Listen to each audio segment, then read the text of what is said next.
Seguimos hablando de medidas de dispersión. En esta oportunidad vamos a revisar la interpretación de la desviación estándar como una medida de dispersión absoluta. Recordemos que la desviación estándar se denota con la letra S y representa la raíz cuadrada de la varianza. Recordemos que la varianza es el promedio de las desviaciones cuadráticas de cada valor con respecto a su media. Aquí presentamos el cálculo de la desviación estándar para la muestra y tenemos el factor de corrección en la división donde se tiene el denominador como n-1.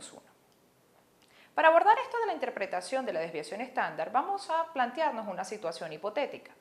Hemos tomado dos muestras de una población de notas en una escala de 0 a 20 y hemos obtenido como medidas de resumen la media aritmética y como medida de dispersión la desviación estándar. Para una muestra la media aritmética fue de 12 puntos y la desviación estándar 0,3 puntos.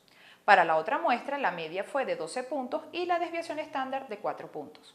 El planteamiento que quiero dejarles aquí es ¿qué creen ustedes sobre en cuál muestra es más probable aprobarla, de haber obtenido una nota probatoria? Una nota probatoria es aquella, en este caso, que es igual o superior a 10 puntos. Para poder dar respuesta a esto tenemos que ver algunos elementos adicionales asociados a la desviación estándar. En primer lugar, tenemos que traer a colación una regla empírica que se cumple para distribuciones simétricas. En el caso de una distribución simétrica podemos decir que el 68% de los datos se encuentran a más o menos una desviación estándar de la media aritmética y el 95% de los datos se encuentran a más o menos dos desviaciones estándar de la media aritmética y el 99% de los datos se encuentra a más o menos tres desviaciones estándar de la media. Vamos a ver un gráfico que nos ilustra mejor esta idea de la regla empírica. Aquí presentamos un gráfico donde vemos una distribución simétrica muy semejante a una distribución normal. Vemos cómo la media se encuentra en el eje simétrico, es decir, en la mitad de los datos. Y los datos siguen una distribución aproximadamente como una distribución de tipo campana de Gauss y vemos que efectivamente es simétrica, es decir, que al lado derecho e izquierdo del eje de simetría tenemos la misma información. Aquí observamos lo que implica la regla empírica, que en un intervalo de menos una desviación estándar y más una desviación estándar con respecto a la media, se encuentra el 68% de los datos. A más y menos dos desviaciones estándar de la media se encuentra el 95% de los datos. Y a más y menos tres desviaciones estándar de la media se encuentra el 99% de los datos. Esto es posible solamente para distribuciones simétricas. De esta manera, nosotros podríamos reconstruir el recorrido de la variable, al menos en un 99%, a partir solamente de la media y la desviación estándar. Veamos qué implicaciones tiene esto a la hora de dar respuesta al planteamiento que hacíamos hace rato sobre las dos muestras de la nota y en dónde habría mayor probabilidad de obtener una nota probatoria en esa evaluación. Para el primer caso, de la primera muestra, donde la desviación estándar es de 0,3 puntos y la media de 12 puntos, vemos que el 68% de los datos se encuentra en el intervalo entre 11,7 y 12,3 puntos, ya que se encuentra a menos una desviación estándar de la media y a más una desviación estándar de la media. El 95% de los datos se encuentra entre 11,4 y 12,6 puntos. Y el 99% de los datos en esa distribución que previamente debimos haber chequeado que sigue una distribución simétrica, podemos decir que el 99% de los datos se encuentra entre 11,1 y 12,9. Como vemos aquí, con una medida bastante holgada, podemos decir que la gran mayoría de las personas que participaron en esa evaluación obtuvieron una nota superior o igual a 10 puntos, ya que podemos establecer a través de la regla empírica que el 99% de los datos se encuentra entre 11,1 y 12,9 puntos. Ahora para la siguiente muestra, para la muestra que tomamos de esa misma población de calificaciones donde la desviación estándar es igual a 4 puntos. ¿Qué ocurre cuando aplicamos la regla empírica asumiendo previamente o verificando que la distribución sigue una forma simétrica? Vemos que el 68% de los datos se encuentra entre 8 puntos y 16 puntos. El 95% de los datos se encuentra entre 4 puntos y 20 puntos. y el 99% de los datos se encuentra entre 0 puntos y 24 puntos. Como la regla empírica es una regla bastante conservadora, vemos que se excede en este caso de la escala, pero podemos decir que va entre 0 a 20 puntos. Fíjense ustedes que en esta distribución es mucho más probable obtener una nota por debajo a 10 puntos que en el caso anterior. Aquí vemos cómo evidentemente la desviación estándar en el marco de una distribución simétrica me da pautas para definir el recorrido de la variable y poder estimar en términos porcentuales entre qué valores se encuentra la variable que ha sido medida previamente. Aquí tenemos una comparación de las dos muestras que hemos seleccionado previamente.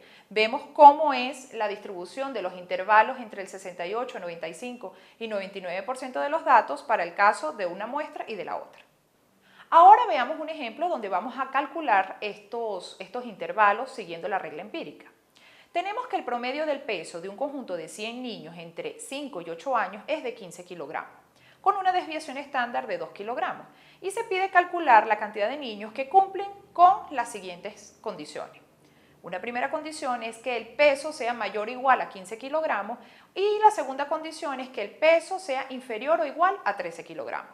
Quiere decir que tenemos dos grupos de sujetos. Vamos a estimar la cantidad de niños con un peso igual o superior a 15 kilogramos y qué cantidad de niños tiene un peso inferior o igual a 13 kilogramos.